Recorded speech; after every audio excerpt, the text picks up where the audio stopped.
Good evening. I'm actually going live a little late this evening, but I hope everyone is well in this altered environment.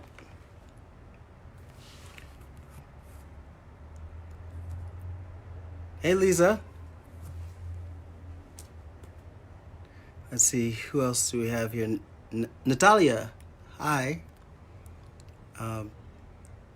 This is my second time actually doing this, and it's been quite a journey. Technology. It's like the older we get, the more we need to learn. And so I've been taking this time to, hello, whoever just joined us. I'm taking the time right now just to acclimate because the technology I tried to use earlier this week, hey, Howard, was, well, let's just say I didn't do so well on using technology. So it's let me know that I actually need to upgrade my skill set significantly, especially as we move into this age of technological dependence. I have to use, I never really thought about how much I communicate with people or don't communicate. Hey, Andrew. How much I do or don't communicate with people until I started to think about the lack of communication I have face-to-face, which is my preferred method. Hey, Sydney. So it's now 8:42. I intended to start at, hey, Cottrell, at 8 o'clock. I am planning to do this at least 3 times a week. I'm pretty excited about what is coming forth for me. And I'll share more about that as the journey continues. But during this season of really Easter now, we're in it, the energy in our environment, the atmosphere, the things that are happening in our world, the uncertainty. Hey, brother. Hey, Michael, how are you? These are all things that are causing great fear, uncertainty, but it's also a time where we can refocus and spend our time not only in our homes, but in our bodies, really thinking about who we are and assessing how we might want to move forward. So I'm giving this 2 more minutes. 8:45 is when I'll begin. And my sessions, if I call them that, will be rather short, about 12 minutes long. And that's just enough to sing as well as talk and maybe even respond to some comments.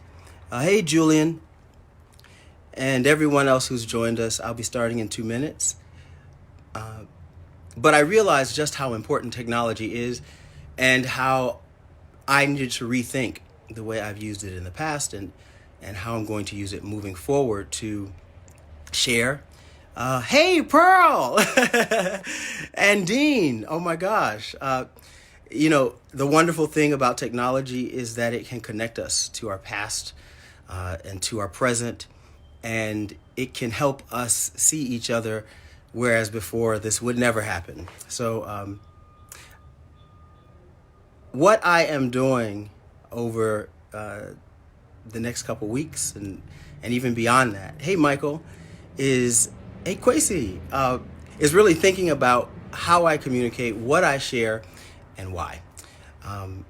So one of the things you all know I love to do is sing. Some know it, some don't. Hey, Michael Burke, Kevin.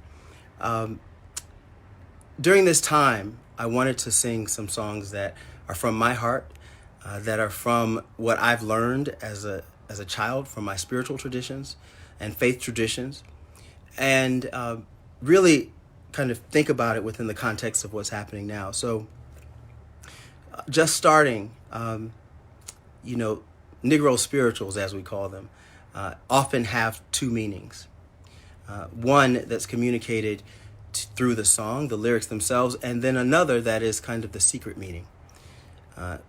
The first song that is really representative of this season is He Never Said a Mumbling Word. And I'd just like you to listen to it. They crucified my Lord, and he never said a mumbling word.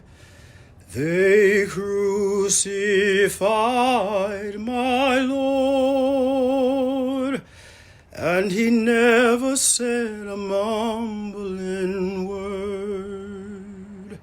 Not a word, not a word, not a word. They nailed him to the tree, and he never said a mumbling word. They nailed him to the tree, and he never said a mumbling word. Not a word, not a word, not a word. He hung his head and died, and he never said a mumbling word. He hung his head and died, and he never said a mumbling word. Not a word, not a word, not a word. And he never said a mumbling word.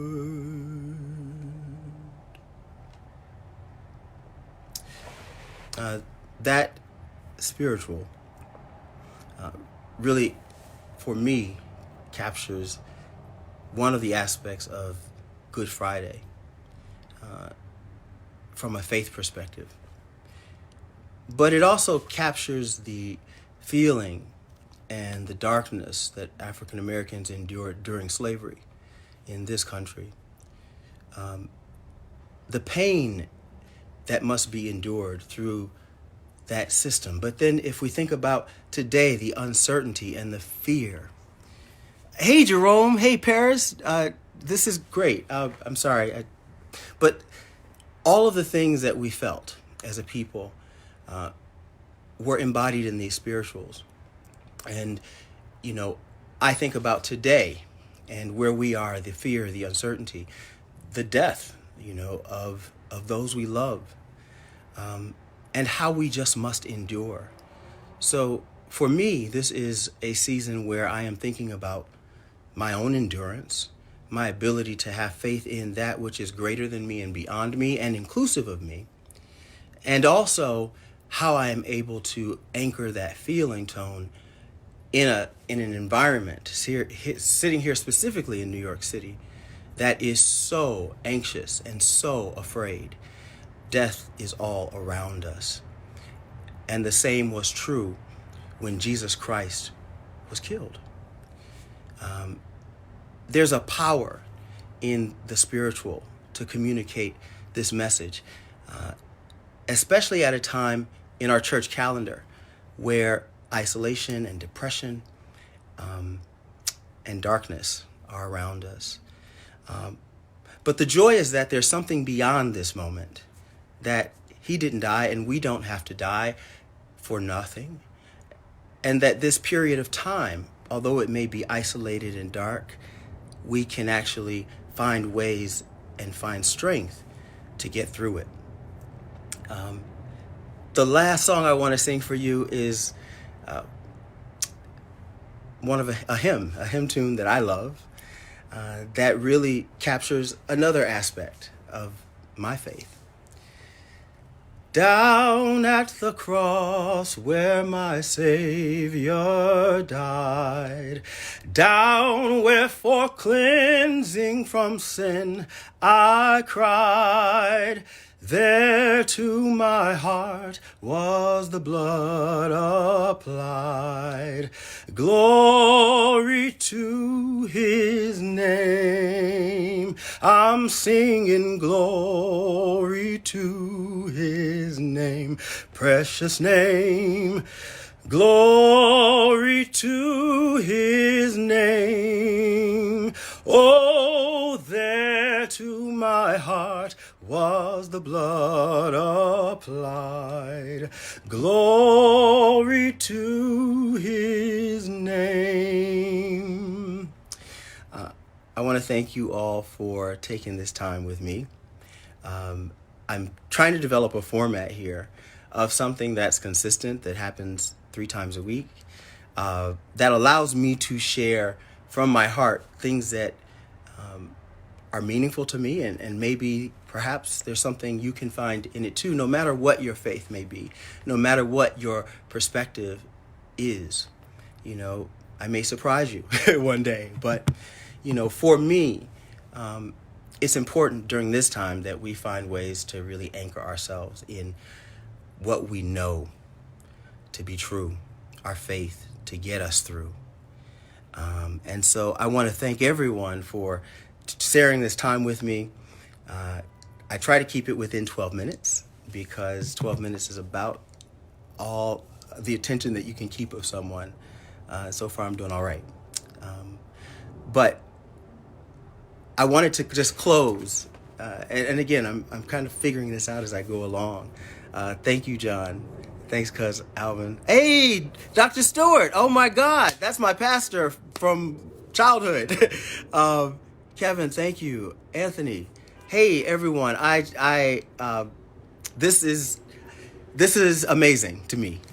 This whole interactive or engaging process that's happening. We're having to rethink how we think and how we engage with people. And for me, coming out of my own period of darkness and period of questioning and exploring and really getting to the core of who I am, it is just good to have the opportunity to share via technology at a time where we long for human connection. So thank you. Hey, Pearl, Elizabeth. It's good to see you all too. So I wanted to just find a way to say to you and everyone, have a great evening. So the hymn I'm going to sing now is God Be With You Till We Meet Again. God be with you. God be with you. God be with you until we meet again. God be with you. God be with you.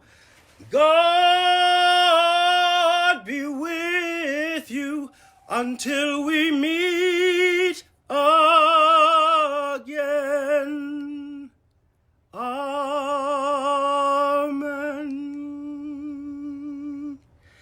Thank you for joining me during this time. I hope you remain safe. I hope that you felt loved. I hope you feel embraced by the presence of God.